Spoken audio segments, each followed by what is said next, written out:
മറുനാടൻ വാഴക്കുലകൾ വിപണി കൈയടക്കിയതോടെ ഏത്തവാഴ കർഷകർ പ്രതിസന്ധിയിൽ. നാടൻ വാഴക്കുലകൾക്ക് ന്യായവില ലഭിക്കാത്തതാണ് ജില്ലയിലെ കർഷകർക്ക് തിരിച്ചടിയാകുന്നത്. ഏത്തക്കുലകൾക്ക് പുറമെ പൂവൻ, ഞാലിപ്പൂവൻ, റോബസ്റ്റ, പാളയംകോടൻ, ചെങ്കതിലി തുടങ്ങിയവയ്ക്കും വിലയില്ല. കർണാടക, മേട്ടുപ്പാളയം, വയനാട് മേഖലകളിൽ നിന്നുള്ള ഏത്തവാഴക്കുലകൾ ധാരാളമായി എത്തിയതോടെയാണ് നാടൻ കുലകളുടെ വിപണി തകർന്നത്.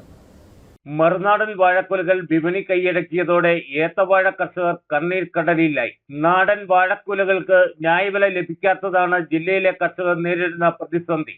ഏത്തക്കുലകൾക്ക് പുറമെ പൂവൻ, ഞാലിപ്പൂവൻ, റോബസ്റ്റ, പാളയംകോടൻ, ചെങ്കതിലി തുടങ്ങിയവയ്ക്കും വിലയിടിഞ്ഞു. കർണാടക, മേട്ടുപ്പാളയം, വയനാട് മേഖലകളിൽ നിന്നുള്ള ഏത്തവാഴക്കുലകൾ ധാരാളമായി ഹൈറേഞ്ചിൽ എത്തിയതോടെയാണ് നാടൻ കുലകളുടെ വിപണി തകർന്നത്. മുന്തിയ ഇനം വിത്ത് ഉപയോഗിച്ച് ജൈവരീതി കൃഷി നടത്തിയ കർഷകരാണ് കടക്കെണിയിലായത്. ഗുണനിലവാരം കുറഞ്ഞ ഏത്തപ്പഴം വാഹനങ്ങളിലും മറ്റുമായി റോഡരികിൽ നിറഞ്ഞിരിക്കുന്ന സ്ഥിതിയാണ്. ഗ്രാമീണ മേഖലകളിലും വാഹനത്തിൽ ഏത്തപ്പഴങ്ങളുടെ വിൽപ്പന നടക്കുന്നുണ്ട്. മറുനാടൻ കുലകൾ കിലോഗ്രാമിന് 20 മുതൽ 25 രൂപ വരെ നിരക്കിലാണ് വിൽപ്പന. എന്നാൽ നാടൻ ഏത്തയ്ക്കായി കിലോഗ്രാമിന് 35 രൂപയ്ക്കാണ് കർഷകർ വിൽക്കുന്നത്. ഇത് വാങ്ങാൻ ആളില്ലാത്ത സ്ഥിതിയാണ്. ഏത്തക്കുല വെട്ടി വിപണിയിൽ കൊണ്ടുചെന്നാൽ ചെലവ് കാശ് പോലും കിട്ടില്ലെന്ന് കർഷകർ പറയുന്നു. ഒരു വാഴയ്ക്ക് കുറഞ്ഞത് 300 രൂപയെങ്കിലും ഉൽപാദന ചെലവ് വരുമ്പോൾ കുല വിൽക്കുമ്പോൾ കർഷകർക്ക് കിട്ടുന്നത് തുച്ഛമായ വിലയാണ്. ജൈവ വളത്തിന്റെയും പരിപാലന ചെലവും നോക്കിയാൽ വലിയ നഷ്ടത്തിലാണ് കർഷകർ കുലകൾ വിൽക്കുന്നത്. ഭൂമി പാട്ടത്തിനെടുത്ത അയ്യപ്പൻകോവിൽ ഉപ്പൂട്ടിൽ റോയിയുടെ വാക്കുകളാണിത്.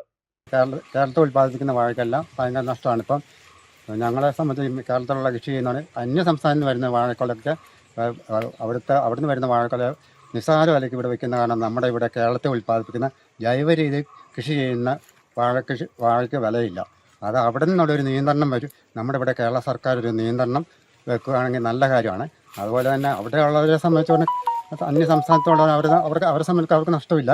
കാരണം അവിടെയുള്ള കൃഷിക്കാരെ വെള്ളവും കറണ്ടും എല്ലാം ഫ്രീ ആയിട്ട്, വളങ്ങളെല്ലാം ഫ്രീ ആയിട്ട് തരും. ഇവിടെ സംബന്ധിച്ച് അങ്ങനെ ഇല്ല. നിസ്സാര ഒരു തുക തരും. കൃഷിക്കാരെ സംബന്ധിച്ച് ഒരു സബ്സിഡി എന്ന നിരക്കിൽ നിസ്സാര തരുള്ളൂ. കാരണം എല്ലാ വാഴകൃഷിക്കാരെ സംബന്ധിച്ച് പറയുകയാണെങ്കിൽ ഈ വർഷം ഭയങ്കര വൻ നഷ്ടമാണ്. ഭൂമി പാട്ടത്തിനടുത്താണ് റോയ് കൃഷി നടത്തുന്നത്. പാട്ടക്കാശ് പോലും നൽകാനുള്ള വരുമാനം കൃഷിയിൽ നിന്ന് ലഭിക്കുന്നില്ല. ഗുണനിലവാരമുള്ള ഏത്തവാഴ വിത്തുകളും റോയ് വിൽപ്പന നടത്തുന്നുണ്ട്. അതിനാൽ നഷ്ടത്തിന്റെ അളവ് ഒരു പരിധി വരെ കുറയ്ക്കാൻ കഴിയുന്നുമുണ്ട്. വിത്തുകൾ വാങ്ങാൻ ആളുകളും എത്താറുണ്ട്. അന്യ സംസ്ഥാനങ്ങളിൽ നിന്നും അന്യ ജില്ലകളിൽ നിന്നും ഏത്തക്കുലകൾ ജില്ലയിലെത്തുന്നത് തടയാൻ നടപടി സ്വീകരിച്ചില്ലെങ്കിൽ ഹൈറേഞ്ചിൽ നിന്ന് ഏത്തവാഴ കൃഷി അന്യം നിന്നു പോകും. Idukki vision news, Upputhara.